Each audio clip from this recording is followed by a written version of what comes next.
ಈ ಥರ ನೀವು ಡಿಲೀಟ್ ಮಾಡಿದ್ರೆ ನಿಮ್ಮ ಇನ್ಸ್ಟಾಗ್ರಾಮ್ ಎಲ್ಲೂ ಕೂಡ ಸಿಗಲ್ಲ, ಪರ್ಮನೆಂಟಾಗಿ ಡಿಲೀಟ್ ಆಗಿಬಿಡುತ್ತೆ. ಇನ್ಸ್ಟಾಗ್ರಾಮ್ ಓಪನ್ ಮಾಡಿಕೊಂಡು ಪ್ರೊಫೈಲ್ ಮೇಲೆ ಕ್ಲಿಕ್ನ ಮಾಡಿ, 3 ಡಾಟೆಡ್ ಲೈನ್ ಮೇಲೆ ಕ್ಲಿಕ್ನ ಮಾಡಿ. ಅದಾದ ನಂತರ ಇಲ್ಲಿ ಅಕೌಂಟ್ ಸೆಂಟರ್ ಮೇಲೆ ಕ್ಲಿಕ್ನ ಮಾಡಿಕೊಡಿ. ಹಾಗೆ ಕೆಳಗಡೆ ಬಂದು ಮ್ಯಾನೇಜ್ ಅಕೌಂಟ್ಸ್ ಮೇಲೆ ಕ್ಲಿಕ್ನ ಮಾಡಿ. ಅದಾದಮೇಲೆ ಇಲ್ಲಿ ಮ್ಯಾನೇಜ್ ಆಪ್ಷನ್ ಮೇಲೆ ಕ್ಲಿಕ್ನ ಮಾಡಿ. ಅದಾದಮೇಲೆ ಡಿಆಕ್ಟಿವೇಷನ್ ಆರ್ ಡಿಲೀಷನ್ ಆಪ್ಷನ್ನ ಸೆಲೆಕ್ಟ್ ಮಾಡಿಕೊಡಿ. ಅದಾದಮೇಲೆ ಇಲ್ಲಿ ಸೆಕೆಂಡ್ ಆಪ್ಷನ್ ಡಿಲೀಟ್ ಅಕೌಂಟ್ ಅಂತ ಇದೆ ನೋಡಿ, ಇದನ್ನು ಸೆಲೆಕ್ಟ್ ಮಾಡಿಕೊಡಿ.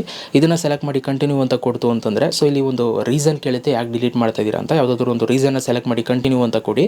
ಅದಾದಮೇಲೆ ಇಲ್ಲಿ ನಿಮಗೆ ಈ ಥರ ಬರುತ್ತೆ, ಮತ್ತೆ ಕಂಟಿನ್ಯೂ ಅಂತ ಕೊಡಿ. ಮತ್ತೆ ಕಂಟಿನ್ಯೂ ಅಂತ ಕೊಟ್ಟು ನಿಮ್ಮ ಇನ್ಸ್ಟಾಗ್ರಾಮ್ ಪಾಸ್ವರ್ಡ್ನ ಎಂಟರ್ ಮಾಡಿಕೊಡಿ. ಪಾಸ್ವರ್ಡ್ನ ಎಂಟರ್ ಮಾಡಿ ಕಂಟಿನ್ಯೂ ಅಂತ ಕೊಡಿ. ಅದಾದಮೇಲೆ ಡಿಲೀಟ್ ಅಕೌಂಟ್ ಅಂತ ಬರುತ್ತೆ, ಡಿಲೀಟ್ ಅಕೌಂಟ್ ಅಂತ ಕೊಡಿ.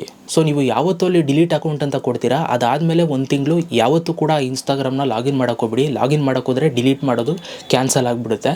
ಒಂದು ತಿಂಗಳು ಯೂಸ್ ಮಾಡದೆ ಬಿಟ್ಬಿಡಿ, ಆಯಿತಾ. ಆವಾಗ ನಿಮ್ಮ ಇನ್ಸ್ಟಾಗ್ರಾಮ್ ಅಕೌಂಟು ಪರ್ಮನೆಂಟಾಗಿ ಡಿಲೀಟ್ ಆಗಿರುತ್ತೆ ಇನ್ಸ್ಟಾಗ್ರಾಮಿಂದನೇ. ಮತ್ತೆ ನೀವು ಲಾಗಿನ್ ಮಾಡೋಕ್ಕಾಗಲ್ಲ, ಯೂಸು ಕೂಡ ಮಾಡೋಕ್ಕಾಗಲ್ಲ, ಯಾರಿಗೂ ಕೂಡ ಸಿಗಲ್ಲ.